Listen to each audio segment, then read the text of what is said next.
good news for us. Competition is good, you know. Competition breeds efficiency, and it's obviously we have an alignment. You know, we have more similarities than differences with Thai. So that's probably one of the prioritized agenda that we're going to go. Military conscription and make sure that we turn defense into domestic economy. Are you afraid they're going to steal your potential? Competition is part of the fun. It's not just about stealing market share, it's about expanding the size of the pie. The more sensational politics is, that's when the voting turnout comes out.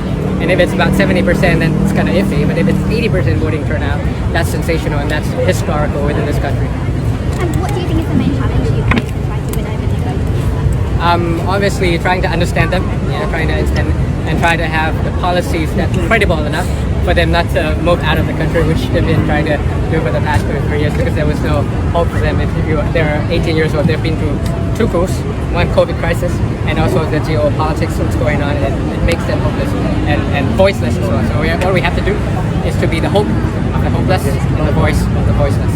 And do you worry that again that your party has been solved? I'm worried that this kind of question still comes around in 2023. I mean, it has to stop. Otherwise, it will be like paternalism of people. Democracy has its ups and downs. We're like trying to learn how to try to ride a bike, and then a father figure or someone who thinks they knows better than people and try to kick us off the bike and have a military coup every 5 years. But we're really following what's been done in Greece, in Turkey, in Chile, in Argentina, in South Korea, and how they broke the cycle. So that's what we're trying to do in the constitution and make sure that the military power is lessened. Just one more question. How much confidence do you have in this election being fair, and particularly in the election commission? I'm a bit worried about a couple of things. First is the gerrymandering.